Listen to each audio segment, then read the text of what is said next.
For the first time, Israel and Saudi Arabia may be getting closer to establishing diplomatic ties. Israel's foreign minister hinting that the two nations are discussing a new Middle East partnership and an opportunity to build relations.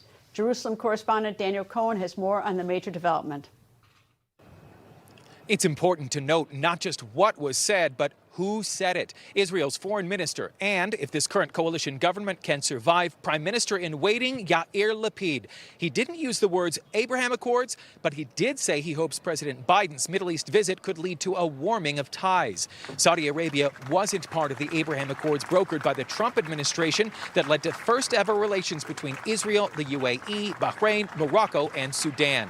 At a news conference in Jerusalem Wednesday, Lapid was asked about expectations for President Biden's whirlwind visit to Israel and the Saudi kingdom next month. Lapid said he didn't want to, quote, steal the show from the president's visit, while also saying this. Everybody's looking at Saudi Arabia these days. The fact that the president is going to fly directly from here to Saudi Arabia is probably signifying that there is a linkage between the visit and the ability to improve relations. Last month, President Trump's son-in-law, Jared Kushner, helped propel the conversation forward in a big way. His private equity fund raised millions of dollars from the Saudi Public Investment Fund, and all that money being directed to Israeli startups. What could President Biden, no friend of the Saudis after calling the Crown Prince a pariah, do to help?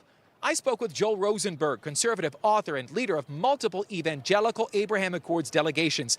He says this administration has a golden opportunity to broker the mother of all Middle East peace deals, worthy of a Nobel Prize. We'll have to wait and see if President Biden has the fortitude as a domestic storm from gas prices to inflation to food shortages threatens to sink his presidency and his party's control in Washington, D.C. come November. Now back to you. Daniel Cohen, thank you. Foreign policy analyst Waleed Faris joins me. Waleed, nice to see you. And do you think President Biden would be successful in extending the Abraham Accords that started in the Trump administration? And will he bring Saudi Arabia into this? He would love to bring Saudi Arabia because he needs Saudi Arabia. And to the question, why now? He could have done this rapprochement last year. But the reason is the Ukraine war created an energy crisis worldwide, and Saudi, UAE are needed. But at the same time, the Abraham Accord would be seen very well domestically. And we are in an election year at the end of the day. Yeah, so when he says this is not about energy, you don't buy it? No, I don't buy it. I think it is about energy. But this is a plus, to be able to sponsor a relationship between Saudi and Israel, though everybody in the region knows Saudi has already a relationship with Israel. What would it mean globally if the Saudi Arabia and Israel recognize each other?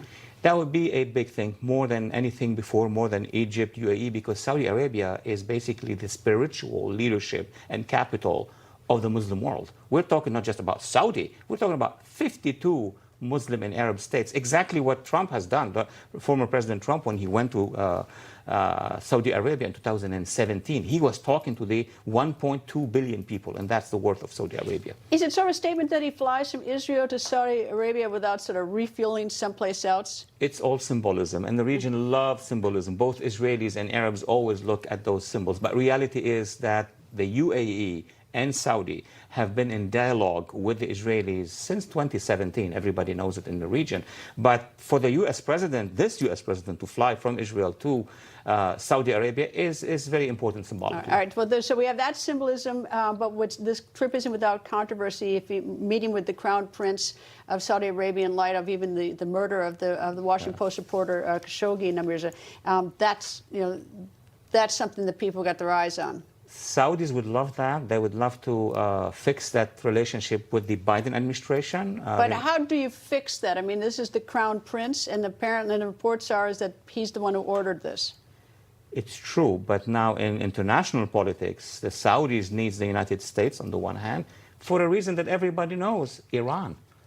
If Biden basically promises the Saudis that he's not going to partner with the Iranians to their expense, then they'll be winning. So what does Iran say watching all this? Not happy, but they have many people in Washington who are pushing the administration. I think there are two wings in Washington.